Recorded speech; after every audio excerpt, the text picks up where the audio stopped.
größte Wohnmobile der Welt. Natürlich wieder mal in der Schweiz, von Schweizern gebaut, komplett handmade, und ich muss euch sagen, es ist noch nicht ganz fertig, aber wir dürfen trotzdem mal eine kleine Roomtour machen. Ja, wir werden euch jetzt mal mitnehmen auf eine Reise von zwei Leuten, die wirklich schon ein bisschen, ein bisschen crazy, muss man sein, oder? Guten Tag, ja Sven. Ja, Grüß das dich. ist so. Ja, grüß dich, Sven. Dein Name, du bist der? Ich bin der Daniel. Daniel. Und du? Jacqueline. Jacqueline, Daniel und Jacqueline. Komm mal mit. Wir gehen mal gerade auf die andere Seite, denn ich habe gesagt, wir müssen hier starten unbedingt. Du bist großer Bud Spencer-Fan und Terence Hill. Groß Bud Spencer-Fan, Sie auch, ja. So. Immer alles geschaut. Ich kenne die alle auswendig. Ne? Nein, ich auch. Es wird auch nie langweilig, wenn man sie 100-mal sieht. Es ist immer noch wunderbar, die Filme anzusehen. Das kann nie gegen ein Krimi oder so, das kommt nicht hin. Ne? Weil ich finde das einfach toll, wie die zwei das gemacht haben, filmmäßig. Ne? Ja, du fährst Scania. Wer sich ein bisschen auskennt, das ist quasi der Mercedes unter den LKWs, oder? Der richtige? Ja, also ja. Also ein bisschen V8-mäßig dann. Ne? V8-mäßig. Der ist ein V8, ja. ist ein V8, der klingt auch gut, oder? Der klingt nicht mehr gut, ne? Ich habe noch einen Showtruck, der klingt natürlich 100-mal besser, ne? Oh, ich zeige es mal gerade von der Seite, dass man das mal überhaupt mal wahrnehmen kann, was ihr da gemacht habt. Wir werden auch gleich mal über die Länge sprechen, denn ich nehme an, der Aufbau hinten ist 12 Meter, oder was hat er? Der Auflieger, der ist 10,50 Ja. und der ganze Zug, denke ich mal 15,50 ungefähr, ne? 15,50. 15, ich würde mal schätzen 15 inklusive, ne? Gut, du bist Fernfahrer vom Beruf, oder? Ich bin seit diesem Jahr 40 Jahre Fernfahrer, deutsch gesagt. Ich bin Orient gefahren, ich bin alles gefahren außer Russland. So, Orient, alles außer Russland. Wir gehen auch gleich mal rein, zeigen euch mal das Fahrzeug, aber wir müssen erstmal hier hinter diesem Alpenpanorama euch mal zeigen, wie das Ganze aussieht. Und noch viel, ich sag mal, dramatischer wirkt es, wenn wir es von hinten mal zeigen. Denn dank meines Weitwinkels wirkt es denn so, als ob das Fahrzeug irgendwie 100 Meter lang wäre. Ja. Können wir gleich mal zeigen. Die Luft ist jetzt ganz abgelassen? Die Luft ist jetzt theoretisch raus. Ja, sieht ein bisschen cooler aus, wenn er runtergelassen ist, als wenn er oben ist. Ne? Das ist so. So, und da sind die beiden. So, ich finde, der Terence Hill und Bud Spencer. Ja. Wer kam auf die Idee? Ich natürlich. Und ich habe ihr das geheim gehalten, aber sie hat es wahrscheinlich vermutet, dass es so ist. Ne? Das heißt, du hast ihn lackieren lassen, airbrushen lassen, und sie hat gar nichts davon gewusst, oder wie? Absolut nicht. Bis zum letzten Tag, wo ich auf dem Hof gefahren bin. Und dann war sie überrascht und dann sagte sie mir, oh, ich habe es vermutet. Ne? Aber So. sie wusste nicht was, aber sie hat mit 99,9% vermutet, dass ich diese so machen möchte. Ja, man sieht ja, es sind ja coole Typen. Also Terence Hill sitzt auf einem Krokodil und Bud Spencer natürlich. Wie es gehört, und der Nuki, der darf nicht fehlen. Der Nuki, der hat immer Nuki dabei gehabt. Oder? Der hat immer einen Nuki dabei. Also ohne Nuki in den Filmen ist er meistens unterwegs gewesen, also in den alten Filmen. Ja. Das ist ein Nuki. Also wir sind ja in der Schweiz. Ja. Ihr kommt aus welchem Kanton, kommt ihr? Kanton? Kanton Solothurn. Okay. Das liegt wo ungefähr? Das liegt 45 Kilometer südlich von Basel. Von Basel. So, das ist der deutschsprachige Bereich, wie man hört. Habt ihr eigentlich viel zu tun auch mit Leuten, die aus der Schweiz kommen, die aus dem italienischen Teil zum Beispiel kommen? Das ist Südtessin. Also Südtessin. Tessin, da spricht man nur Italienisch. Ja. Und mehr in diese Richtung spricht man nur Französisch. Und da gibt es noch eine andere Richtung, Richtung Ost. Da gibt es einen Bezirk, Graubünden, da spricht man Rätoromanisch. Okay. Das ist so ein Coup der Welt, auf Deutsch gesagt. Das ist Aber so. man kann schon sagen, wenn man in die französische Region fährt, das ist ein anderes Land, so ein bisschen von der Schweiz? Ja, also ich muss ehrlich sagen, wenn man ins Tessin fährt, könnte man meinen, es ist italienisch. Das ist schon von der Mentalität halt so. Ne? Die Straßen auch schlechter? Nö. Okay, war Spaß. Nö, die sind genau gleich wie hier, nur man merkt, die Menschen nehmen es einfach gemütlicher. Das merkt man auch, wenn man mit der Westschweiz und der französischen Schweiz fährt. Die Menschen sind einfach irgendwie cooler, also einfach gemütlicher als die Deutschschweizer sind immer im Stress. Und die West- und die Südlichen, die sind immer gemütlicher. Ne? Echtglasfenster. Du hast nicht so viele Fenster hier eingebaut, oder? Nee, ich dachte, das reicht so. Ne? Wir werden gleich mal sehen, also es ist ziemlich hell drin, also trotzdem. Es ist hell, ja, und es ist Doppelglas. Es ist im Prinzip, das sind die Fenster, wo man in Echtglas. Ja. Teuer, oder? Oh, was teurer wird als der ganze LKW. Das ist so, ja. Denn man bekommt solche gebrauchten LKWs durchaus zu einem passablen Preis, muss aber genau hinschauen, denn da gibt es viele Unterschiede. Ja. Darf ich mal reinschauen? Den habe ich neu gekauft. Der ist neu. Das Der heißt, ist jetzt 5 Jahre alt. Ne? dadurch, dass das jetzt ein Sattelauflieger ist, ja, kannst du den ja auch ganz normal benutzen, oder? Ich fahre jeden Tag mit dem, ja. Wie gesagt, ich habe noch einen Showtruck, der hat mit der Nase, also so wie ein Amerikaner, der ist auch bemalt, ne? Also auch mit Airbrush. Aber der nicht, der kommt auch noch an die Kasse, der wird auch noch mit Buddies und irgendwie etwas so gemalt, dann nehme ich mal den, mal der Haube, je nachdem, ne? Weil mit dem Haube, das ist 1,03 €, ne? Und mit dem Euro zahlt man halt viel Steuer in der Schweiz, ne? Und ich fahre ja praktisch heutzutage nur nach Schweiz. Ja. Und die Steuer hier, also nicht die Steuer, die Maut, die ist in der Schweiz sehr teuer. Ne? Du kannst hier auch schlafen drin vorne. Ich schlafe ab und zu, auch hinten, ja, ab und zu. Aber heute, es muss nicht, also ich bin, wie gesagt, mal früher, wo in den 80er Jahren bin ich fast 2 Monate habe ich drin gelebt. Ne? Ja. Und noch vor 20 Jahren war ich teilweise die ganze Woche drin. Aber jetzt habe ich am liebsten das Bett zu Hause. Ne? Ich mag deinen Druckluftanschluss, den du direkt am Fahrerhaus hast. Ja. Wozu baust du den? Den Druckluft ist zum Staub rausblasen. Okay. Gibt ja immer Staub oder so. Ach, Staub? Ja. Ich verstehe. Ja. Ja. Oder wenn ich mein Frühstück esse, dann muss ich ja die Brösel rausblasen. Ne? Lebensdauer von so einem Auto, wie lange hält der? Mein Haube, der ist jetzt 19 Jahre alt, hat 1,1 Millionen und lebt noch heute und fährt noch heute wunderbar wie neu. Ne? Wenn du hier die Tanks voll machst, was geht da von deiner Kreditkarte ab so? Hier geht 640 Liter rein. Also fast 800 €, was geht da rein? Das kommt darauf an, wo man tankt. Wenn man in Luxemburg tankt, ist die Hälfte. Ne? In der Schweiz teuer, oder? Oh, natürlich, in der Schweiz ist es sehr teuer, ja. So, hier sieht man, das Ganze ist Luftdruck gebremst. Das heißt, wenn kein Druck drauf ist, fährt es nicht weiter. Also es blockiert halt alles. Ne? Ich muss natürlich schon Minimum 9,5 Bar haben oder 8, dass er losgeht. Ne? Alles andere blockiert dann.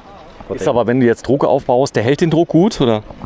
Also wenn ich jetzt drucke, dass es in eine komplett neue Bremsen gemacht worden jetzt wieder und ich denke, wenn über Nacht geht natürlich die Luft weg. Ne?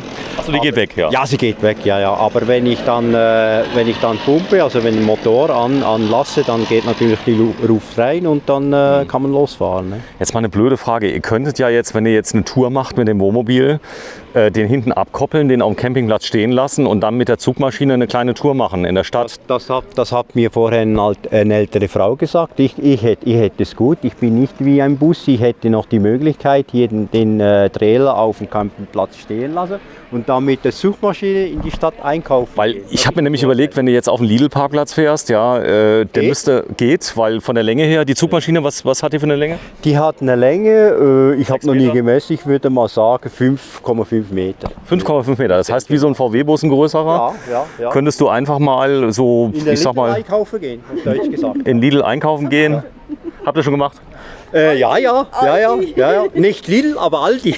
Mit dem Aldi war das schon einkaufen? Wir waren mit der Suchmaschine schon, also nicht einmal, sondern schon ein paar Mal einkaufen gegangen. So, habt ihr mal kurz abgekoppelt. Sag mal, wenn du damit jetzt auf dem Campingplatz fährst, wie sind die Reaktionen? Also ich muss sagen, das ist die allererste Tour überhaupt. Ich bin noch nicht eingerichtet, Wasser läuft noch nicht genau. Wie gesagt, ich werde da noch einige Jahre dahinter stecken. Du wolltest aber jetzt aufs Treffen damit? Aber ich wollte einfach hierher fahren. Ne? Fahrdauer, wie lange fahrt ihr hin? Hierher? Ja. Ich habe jetzt 2 Stunden gehabt. 2 Stunden. Das sind 150 Kilometer von meinem Wohnort her. Gut, es ist ja Schweiz, ist ja alles sehr nah. Das ist ja, du hast Hubstützen dabei, du hast ein paar Sachen. Wassertank, der ist wo? Der Wassertank ist einmal hier. Ja. Siehst du, das ist Frischwassertank. Frischwasser. Einmal 150, das reicht für den Moment. Den haben wir hier. Aber ich zeig mal gerade, wie viel Platz man hier hat. Da kann man noch viel verbauen. Das ist übrigens alles von mir gebaut. Ne? Das ist nicht wie gewisse Leute da, die bauen lassen. Das ist alles komplett. Das also Siebdruckplatte, alles. Alles. Weil das war ja nur im Prinzip das ist original. Ja. Und das hier, das habe ich alles selber geschweißt. Ne? Okay, das heißt, das hier unten war aber nicht offen. Das war nur im Prinzip hier. Und das alles hier, da musste ich ein komplettes Eisengerüst machen, hier komplett die Streben musste ich verschweißen, da war ich auch ziemlich lange dran. Ne? Da haben wir hier Generator eingebaut, das ist der Benzintank da. Ne? Von dem einen Generator habt ihr auch. ja, Generator haben wir auch. Der Wassertank ist wo jetzt? Der ist jetzt hier, der Frischwassertank. Ja. Da haben wir hier, ne? Okay. Und da haben wir noch einen Abwassertank, der ist dann an der Front, ne? Da sieht man, aber Wassertank, der könnte eventuell im Winter eingefrieren. Aber das ist alles im Moment, das ist fest so, der ist isoliert, deutsch gesagt. Ich habe ja schon gesagt, der ist ja noch nicht fertig. So, werden das ja gleich mal zeigen. So, daneben, was ist da? Hier ist, habe ich jetzt abgeschlossen, da ist im Prinzip, wenn man jetzt reinschaut, kann man hier mal rechts schauen, einfach Stauraum bis zum nicht mehr geht. Ja. Da kann man da im Prinzip, könnte da 2, 3 Leute Schlafsack nehmen, provisorisch schlafen ohne Probleme. Wenn man keine Platzangst hat. Ja, natürlich, wenn man keine Platzangst hat. Ne? Aber ich muss ehrlich sagen, es wäre hier so fast so viel Platz wie in meiner Schlafkabine vom LKW. Ja, das ist so. Ja, dann hast du eine Markise, die kommt noch. Die kommt noch hier oben. Ne? Ja. Und ich will die elektronisch haben. Dieser Einstieg, der kommt komplett weg, kommt tiefer. Ja. Ich meine, wir werden ja nicht jünger und muss dann irgendwie so gebaut werden, damit ich hydraulisch einfahren kann. Weil im Moment, wenn ich im LKW-Parkplatz stehen bleibe, jetzt wenn ich dann in die Truckshows gehe. Ne? Das ist zu eng, oder? Das Problem ist, wenn jemand nebendran steht und wir gehen schlafen und morgens fährt der früh weg, vermutlich geht die weg, oder? Ja, verstehe. Wenn er nicht aufpasst. Ach so, der fährt die ab. Ja. Der fährt die ab. Wenn der LKW, der nächste steht ja hier. Ne? Ja, und der merkt das gar nicht. Ja. Und der merkt das gar nicht. Ne? Und ich kann ja nicht von innen zumachen. Das ist das Problem. Jetzt habe ich es verstanden. Das heißt, du könntest ja von innen... Wenn wir jetzt reingehen auf dem LKW-Parkplatz in Deutschland, Verstanden, ja. gehen wir rein und wie willst du das zumachen? Das geht nicht. Ne? Und der nächste LKW steht ja schon hier. Und wenn der nicht irgendwie aufpasst, morgen früh wegfährt, ist das Ding weg. So, du hast eine Werkstatt hinten drin. Ich habe eine Werkstatt. Darf ich mal reinschauen? Willst du hier schauen, aber es ist komplett Unordnung. Wenn du willst, kannst du von hier rein. In Puff. Im Puff. Sagt man hier, glaube ich, in der Schweiz. Ja. Puff sagt man hier. In Puff, so. Ja, wir schauen mal von innen rein. So, Sitzgarnitur habt ihr mit dabei. Ich zeige es mal gerade noch mal komplett von hinten. Du kannst es noch ablassen hinten? Ich kann hier noch ablassen, theoretisch. Nee, ja. ich meine jetzt hinten die Bühne. Die Bühne könnte ich auch machen, ja, aber im Moment ist die Batterie leer. Die Batterie, aber die ist voll funktionell. Die ist voll funktionell. Könnte ich theoretisch eine kleine Smart machen. Ja, du könntest den hoch machen. Ja. Smart hat 3 Meter Länge, das würde gehen. 3 Meter würde passen, ja. Werkstatt ist 280, würde so knapp passen, ja, genau. So, auf der anderen Seite, das haben wir ja schon gesehen, kommen wir durchgucken. Ja, wir gehen mal rein. Du hast eine ordentliche Tür hast du gebaut. Hast du selber gebaut? Das ist von der gleichen, die habe ich nicht selber gebaut. Das ist von der gleichen Firma, wo die Expeditionsfahrzeuge bauen. Oput heißt die Firma in Holland. Und die Türen sind dasselbe, die werden auch in den Expeditionsfahrzeugen gebaut. Ne? Also relativ stabil. Ne? Isolierung, was hast du drauf? Isolierung ist, also ich würde mal sagen, 8 cm komplett, weil das war ja ein Trailer und der Trailer war ungefähr 3 cm und ich habe ihn verdoppelt. Ne? Ich habe zusätzlich noch eine Isolierung gemacht. Großes Kino, ja, dann gehen wir mal rein. Okay. Das ist schon ein bisschen ziemlicher Perfektionist, der Mann. Ja, genau. Aber auch ein Pragmatiker, denn es muss ja irgendwann mal fertig werden. Du hast hier vorne Sperrholz genommen, lackiert. Alles lackiert, alles selber hier geschliffen, lackiert und komplett alles lackiert selber. Ja. So, jetzt gehe ich mal kurz rein, dass ich euch mal gerade diesen Blick gönne. Ich überlege mal gerade, Garderobe ist direkt am Eingang. Hier, ja. Und Badzimmer wollte ich auch im Prinzip gerade beim Eingang haben. Ne? Kann ich mal reinschauen? Ja, natürlich. Da, so. Ist noch nicht fertig, aber funktioniert. Echtglasdusche. Oder Plexiglas? Echt Fliesen, ungefähr 120 Kilo, nur die Fliesen. So, 120 Kilo Fliesen hast du drin. Habe ja kein Problem mit dem Gewicht. Ne? Dann hast du ein richtiges Porta-Potty hast du im Moment eingebaut. Ja, genau. Könnte man aber auch einen Festtank reinmachen? Theoretisch ja, aber mit Abwasser so ist halt immer das Problem, wo mit dem LKW, so kann ich das zu Hause ablassen, theoretisch dann im Endeffekt. Oder? Ja, so, das hier ist dann eine riesen Runddusche. Warte, ich gehe mal rein, dann kann ich es ein bisschen besser sehen. Wie zu Hause, ja. Wie zu Hause. Setz mich mal hier drauf. Da hast du dann die große Dusche, Höhe 2,30 Meter, was hast du hier? Ja. So, Jammer. Also es ist wie zu Hause, es ist einfach im Prinzip, es ist eine Dusche von Obi. Eine Dusche von Obi. Die ist von Obi, ja. ist original von oben, ja. Genau. Die baut man normalerweise zu Hause im Badzimmer rein. Ne? So, wie gesagt, bist noch nicht fertig. Nee. Das ist aber trotzdem zeigen kann man es ja schon mal. Wenn fertig wird, irgendwann, denke ich mal schon, ja. Wird schon. Ja, ja. Es ist ein Projekt. Du hast ja noch normales. Es ist ein großes, langes Projekt, auf Deutsch gesagt, ja, kann man so sagen. Ja. So, hier ist die Stube. Habt ihr Das ist der Gang und die Stube, ja. So, die Croissants dürfen nicht fehlen. Nee, die dürfen nicht fehlen. So, dann große Küche mit drin. Wo ist die her, die Küche? Die Küche habe ich irgendwo beim eBay ersteigert. Ja. Und der hat mir die gebracht und ich habe die dann so eingebaut. Die ist im Prinzip original. Das ist das einzige Möbel, wo original ist hier drin. Alles andere habe ich, was Schlafzimmer ist zum Beispiel, das ist dann nachher, das habe ich jedes Möbel, jedes Nachttischchen selber von Hand gebaut. Aber das war auf Deutsch gesagt eine Fertigküche. Ne? Genau, eine gebrauchte Küche. Die hat jetzt ihr zweites Leben bei dir. Ja, die hat jetzt das zweite Leben bei mir, genau. Ja. So, dann der Dometic-Kühlschrank. Den hast du dann, das Inlay hast du auch in dem gleichen Holz gemacht. Ja, ja. Dann eine Green, eine richtige Klimaanlage drin, die funktioniert schon? Die funktioniert wunderbar, die habe ich getestet, mit der kann man heizen übrigens auch und kühlen und funktioniert wunderbar, ich bin zufrieden. Vor allem, sie ist leise, sehr leise. Ne? Hier kommt noch die komplette Polsterung. Da ist wiederum die Jacqueline zuständig, die wird das für mich nähen. So, Boden, was hast du im Boden drin? Das ist Laminat und unter dem Laminat ist eine Bodenheizung drin. Eine Fußbodenheizung? Ja, ja. Ich habe theoretisch 3 Heizungen. Also einmal die Fußbodenheizung, dann die Standheizung, die ich verbaut habe, jeden Raum, und dann die Splitnet. Und das wäre der Puffraum, hier kann man noch Licht machen. Ne? Im Moment ist es Abstellhalle, ne? Aber das wird mal eine wunderbare, schöne Werkstatt werden, irgendwann.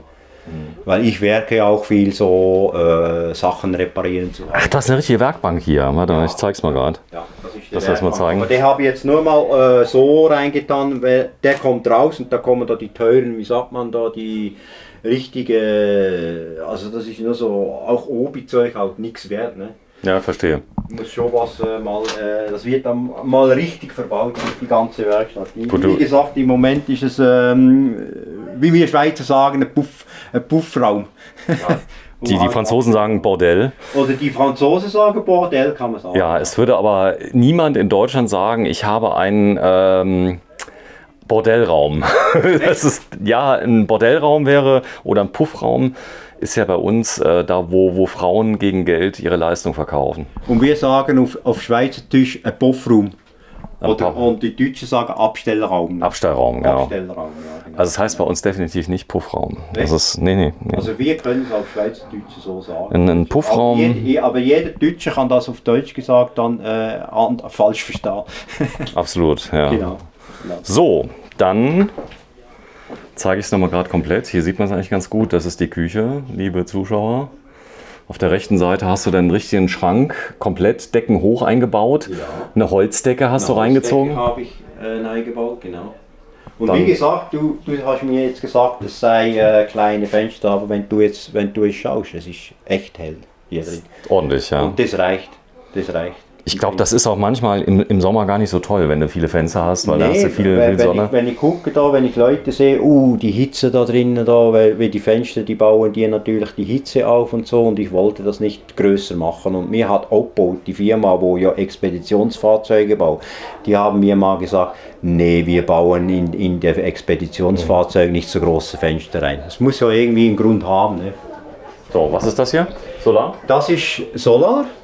Und links daran ist Bodenheizung und nochmals ein bisschen mehr links, das ist die Standheizung in jedem Raum. Ne? Von dem her, ne? Und das ist, wie gesagt, verschiedene Räume, das ist zum Generator ein- und ausschalten hier drin. Ne? Mach mal an. Und der klingt wirklich leise, also wie du sagst, wenn ich jetzt mal gucke, ob er anläuft, der läuft so leise, wie hörst du dann gleich. Boah, du hörst fast gar nicht. Draußen hört man auch? Aber jetzt musst du dir mal vorstellen, jetzt ist das Fenster auf. Das Fenster ist offen, ja. Warte, wir machen das Fenster zu. Jetzt musst du mal gucken, wenn man das Fenster mal zumacht. Dann. Also du könntest jetzt locker schlafen mit dem Genset, wenn wir jetzt mal ganz ruhig sind. Ne? Ja. Das ist die Lautstärke. Draußen, was hört man draußen? Hörst du ein bisschen? Das ist wenig. Nicht viel, also wenn jetzt, tönt so, wenn ich jetzt das Fenster aufhänge, theoretisch. Ne? Aber Gut, der hat im Moment hat er keine Last, ja, muss man sagen. Also er läuft mit 14,8 Volt. Ja. Aber wenn man den Last geben würde, dann wäre er noch ein bisschen lauter. Ja. Also ich tue der, wenn ich unterwegs wäre jetzt, aber ich habe jetzt nicht eingeschaut, weil es ist noch nicht verkabelt, könnte ich jetzt mit dem die Klimaanlage betreiben. Das geht. Also dann kannst du es laufen lassen. Dann kann ich laufen. Und der hält wie lange, der Benzintank? Ich würde mal sagen, ich habe jetzt mal einen ganzen Tag laufen lassen und der Tank war immer noch halb voll. Ne? Es kommt darauf an. Ne? Also was heißt eine Liter, 0,8 Deziliter pro Stunde quasi. Ne? Also nicht viel unbedingt. Ne? Darf ich mal sehen, den Kühlschrank? Ja, er ist zwar noch leer, aber voll funktionstüchtig. Ne? Er ist komplett leer, weißt du? Komplett leer, langweilig für mich. Ja. Ich will ja immer sehen, ob die Rivella schon kalt ist oder so. Ja, die Rivella, ja, also im Moment habe ich gar kein Rivella drin. Also die Rivella haben wir jetzt. Doch, da, guck hier, da steht die Rivella. Da steht die Rivella. Also für alle Leute, die nicht wissen, was das ist, ja. das Rivella, ist ein Schweizer Produkt. ein Schweizer Produkt mit Milchsäure, irgendwas, keine Ahnung, was drin ist. Und gesund. Milchextrakt. Ja. Und gesund. Es hat im Rivella übrigens Vitamine drin. Ne? Könnte man nicht denken, aber es ist so. Und das heißt, wenn du Rivella, es gibt Rivella Blau, Rivella Grün ist mit Tee und dann gibt es noch Rivella Rot. Und das ist Rivella Blau, das ist quasi ohne Zucker. Ohne Zucker. Und ist trotzdem süßlich, ne? Und schmeckt wunderbar. Naja, wieder was gelernt. Ja, den guten Tedford-Herd, Ja. der darf nicht fehlen. Habe Brötchen. ich aber noch nie im Betrieb gehabt. Also, wie gesagt, die ganze Gasanleitung ist hier. Man sieht hier das Kreuz und hier das Ding ist jetzt 5 Jahre abgenommen. Also TÜV geprüft, auf Deutsch gesagt. Also Gas-TÜV geprüft. Ist 5 Jahre gültig, also jetzt noch 4 Jahre. Und funktioniert, würde alles funktionieren, aber für das Treffen hier habe ich gar nichts gebraucht. Im Moment sollte ja pragmatisch einfach funktionieren. Mach mal da auf, der Schrank, was ist da drin? Ja, hier ist Kabelsalat noch. Ja, macht doch nichts. Aber hier im Prinzip ist jetzt die ganze Elektronik drin, wo dann alles verkabelt wird dann am Endeffekt mal.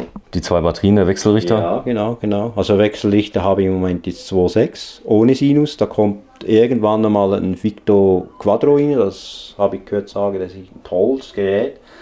Kann man auch Batterie laden, Landstrom anhängen und das finde ich, den werde ich mal einbauen. Weil das ist ja nicht mehr Chinesen-Zeug und ohne Sinus und das ist nichts, oder? Da kann man nicht viel, stellt gerade ab.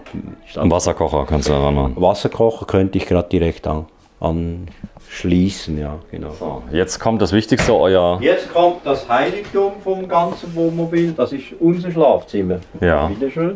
Dankeschön. Nee, natürlich mit Bud Spencer hinten dran. Ja, natürlich. Nee, Nee, nicht Bud Spencer, aber also fast ähnlich. fast ähnlich, ja. Die Marilyn Monroe, Elvis. Gott, Chaplin ist so riesengroßer Elvis-Fan und zwar seit gut 50 Jahren jetzt. Elvis-Fan und haben gedacht, machen wir das, nein. Da haben wir hier ein großes TV. Ja, das ist doch das Bett. Also normales Bett drin, gell?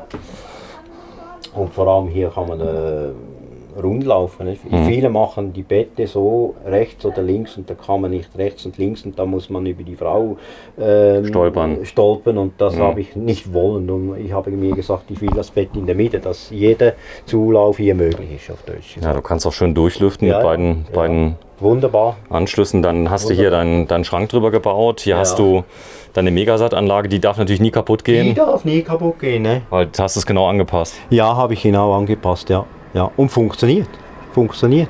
Also sie tut, ja, von dem her. Ich habe bis jetzt noch nicht groß Fernsehen geschaut, aber die Sender, die funktionieren, ja. Du hast einen großen Fernseher drin, der kann auch nicht rausfallen, weil er ist gesichert. Nee, ist gesichert, ja. Habe ich verleimt und verschraubt und kann ich Vollbremsung machen. Ich denke, der kann mir nicht rausfliegen. Ja. Ist hier der Inhalt, musst du da zum TÜV fahren oder den abnehmen Ich muss jetzt mit dem Trailer quasi, alle 2 Jahre zum TÜV fahren, ja. Und der guckt sich kurz an, was möbelmäßig drinnen ist. Das interessiert im TÜV eigentlich gar nicht. Also er guckt Bremsen und... Er guckt im Prinzip nur Bremse und wie technisch zusammen ist und ob Licht funktioniert und mehr eigentlich gar nicht. Ne?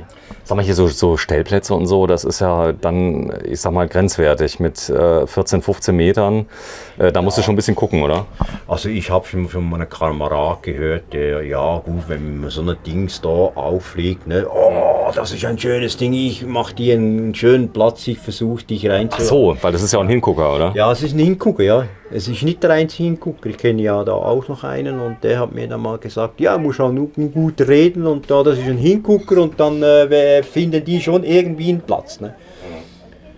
Also so habe ich es mal gehört sagen. Also ich habe den ja nicht unbedingt gebaut für einen Campingplatz, sondern ich habe den gebaut hauptsächlich 99 oder 90% für die Truckshows, wo ich dann jetzt fast 30 Jahre nur mit der Suchmaschine gemacht habe. Also mit der Show, nicht mit der, sondern mit der Truckshowmaschine. Das sind so Treffen von begeisterten Truckern. Ja, Nürburgring, Geiselwind fahre ich jetzt seit 8 Jahren. Das ist jetzt das zweite Mal, was jetzt abgesagt wurde. Das ist, jetzt gibt es seit 35 Jahren immer über Pfingsten. Ich wollte letztes Jahr gehen, ich wollte dieses Jahr gehen, wurde abgesagt. Ich habe extra mich ein bisschen geeilt da mit dem Aufbau und so und jetzt wurde das zweite Mal abgesagt. Ich hoffe, dass dann was mit nächstes Jahr kommt dann, ne? Wenn je nachdem wie die Corona-Situation sich dann entwickelt mit der Zeit. Ne? Das weiß man so, komm, wir gehen mal schnell raus, denn ich muss leider gleich los. Ja. Aber wir haben ja eigentlich alles gesehen. Ja, theoretisch, ja. Ja, tolles Projekt, ganz anders, denn ich sag mal, du hast viel mit gebrauchten Materialien gemacht, gell? Ja, ich habe jetzt theoretisch seit Oktober ziemlich genau 3 Jahre gebaut und das jeden Samstag. Also Jacqueline hat immer mitgeholfen. Sie muss ich sagen, sie ist auch stolz auf das Ding. Sie hat auch mitgewirkt da. Wir haben jetzt seit 3 Jahren jeden Samstag gemacht, 3-4 Stunden lang. Am Anfang hatte ich natürlich auch 100 der Woche gebaut, ne? Weil es gibt ja auch viel zu tun. Ne? Aber wie gesagt, wie du selber siehst, oder? Es ist noch riesen viel zu machen, ne? Theoretisch. Ne? Jacqueline hat er gesagt. Genau. Du hast auch mitgebaut. Mitwirkende, ja. Mitwirkende. Sie ist große Mitwirkende. Seit 3 Jahren hat sie wohl und mit viel Freude mitgewirkt, auf Deutsch gesagt. Ja. Und sehr schön. Ich bin auch stolz, dass sie so viel, gut, manchmal mehr Pause gemacht natürlich, ne, weil sie schneller müde wird als ich. Aber es ist schön, dass sie da auch so mitwirkt und mitgeholfen hat. Ne. So, bei diese Brücke dürfst du nicht fahren da hinten, oder? Die da hinten ist. Nee. Ja. Steht 20 drauf, also das ist die Geschwindigkeit, aber ich glaube die Höhe, du würdest du schon abreißen. Ich würde wahrscheinlich diese Brücke groß abreißen. Ja, ich bin ja die Höhe, der TÜV hat gemessen. Ne? Ja. Und der hatte mich gefragt, ja, was hast du noch oben drauf? Und da habe ich gesagt, ja, Sattanlage und Solar. Da hat er den Maßstab genommen. 370, ja, passt. 370. Und da hat er mir gesagt, ja, wenn jetzt 4 Meter hätte gewesen wäre, dann hätte ich ein Problem gehabt. Ja, klar, weil das ist 4 Meter, alles in Europa. Und sie war dabei beim TÜV und hatte schon gesagt, oh, weil er hat mir irgendwie gesagt, hier, er hat die Breite gemessen und ich hatte schon ein bisschen da gemerkt, ich musste das beim TÜV entfernen. Ne? Und da hat er den Meter genommen, gell, ohne dass ich runtergelassen habe, hier hoch, 370. Passt. So, jetzt sag noch mal kurz für den Titel noch mal deinen Vornamen. Du bist der? Ich bin der Daniel. Der Daniel und du bist es Jacqueline. So, das kann ich mir gut merken. Jacqueline sind ja bekannte Namen in Deutschland und Daniel auch. So, stellt euch mal kurz fürs letzte Foto, wenn ihr euch mal in den Arm nehmt. Ich weiß, es fällt euch schwer, aber da sind sie und das ist der Bud Spencer. Ein schönes Abschlussbild. Tschüss.